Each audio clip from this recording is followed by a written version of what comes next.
Jazzin Hobson with Rhinebeck School of Music, and in this lesson we're going to learn how to jazz up the blues. So I kind of got some of these ideas from Kirk Fletcher, who's a great guitar player, who's heavily influenced by Robin Ford, people like that. So I'm going to go over some basic jazz blues chord voicings. You may already know some of these, and then we're going to touch on maybe some new ones that might be a little more challenging for you. So one of the first chords that a lot of people learn when they're crossing over from blues to jazz is this dominant 13 chord. And I'm going to do this blues in B flat. So we're going to have B flat 7, E flat 7, and then in the turnaround we're going to do a bunch of minor 7s and dominant 7 voicings. And then we're going to do a 1, 6, 2, 5 turnaround. This chord is a B flat 13 because the root is on the middle finger on the B string here. So this is a movable shape. It comes from this voicing that has the minor 7, the A flat of that dominant 7 chord in the bass. So that's a chord inversion, right? So a lot of people know this dominant 7 chord with the root on the A string here. And if I went through all the inversions, I'd have this with the root in the bass.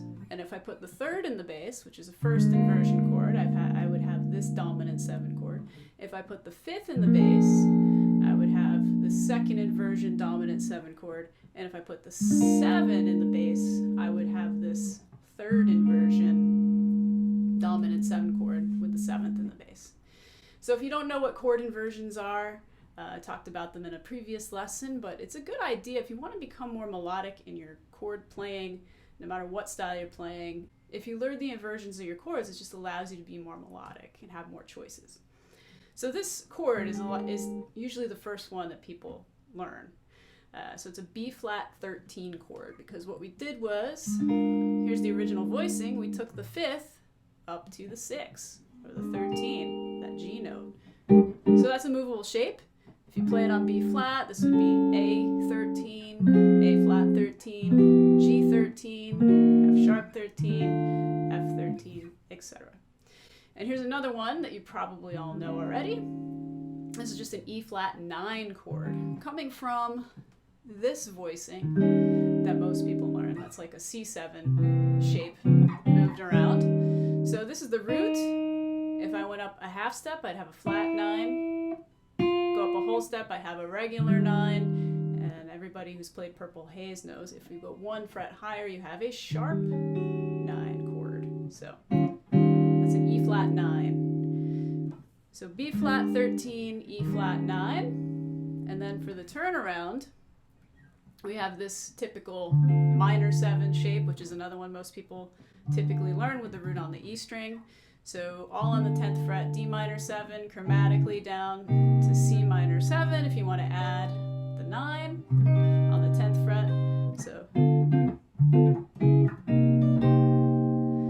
then this is a voicing you may or may not know, which is a bit of a stretch.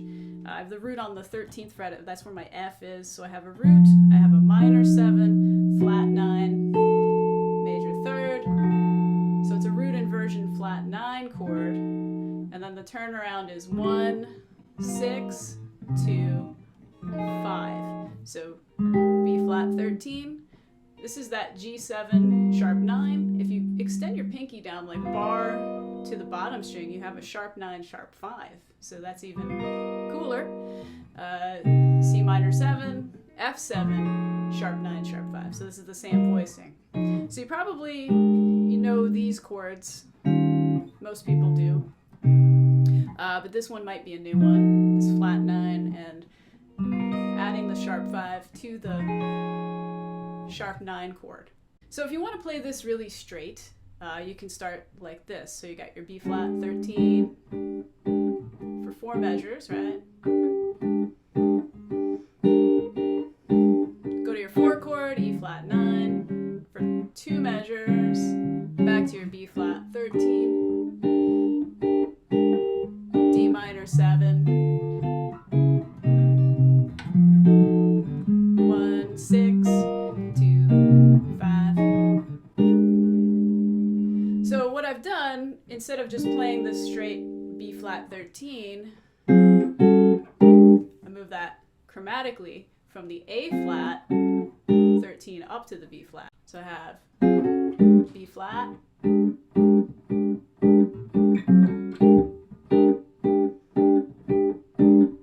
E flat 9, back to chromatic up. The turnaround is the same. So these are just little ideas. Like if you're vamping on one chord for a long time, maybe you want to create a little extra movement, and that becomes more melodic as you put that chromatic movement in there. And then this is sort of a typical blues run too, where I'm off of this B flat 7 chord here. So what I'm doing there is I'm lifting off my middle finger to the minor third, to the major third, B flat 7, and then this is a little E flat triad that people typically use as a fill.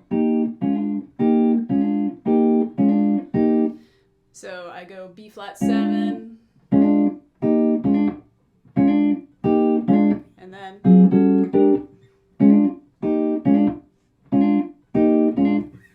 so it's just kind of a fun little thing. So you've got 2 inversions of the chord, this one and this one, and you're kind of making a little bit of movement between the 2. And then you can chromatically go down to the E flat. I just went from E flat 9, from E9 down to E flat 9, and you could,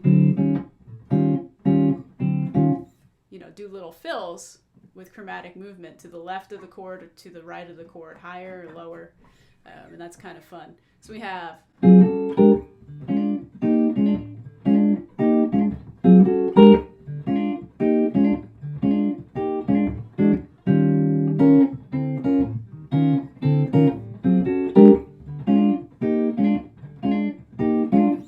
turnaround, D minor 7, C minor, F7 flat 9, B flat 13, G7 sharp 9 sharp 5, C minor 7, F7 sharp 9 sharp 5. Mouthful. All right. So chord inversions make things so much more fun. So that's just one example. You can take any inversion of the B flat 7 chord and kind of add this fun movement. So say I wanted to do it just right there. I could do that from A flat 7 to B flat 7.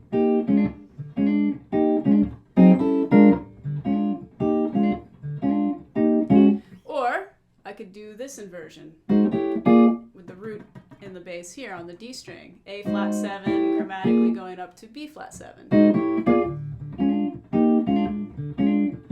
Or maybe I could make a flat 9 to a B flat 9.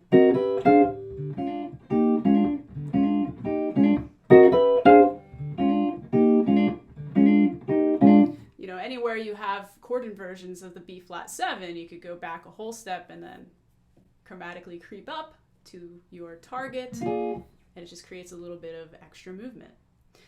So this is just one idea of many in the world of jazz blues. So hopefully you learned something from this. If you haven't already, visit rhinebeckschoolofmusic.com. Become a patron at www.patreon.com/Rhinebeck School of Music.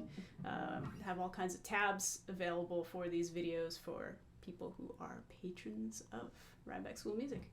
See you at the next one.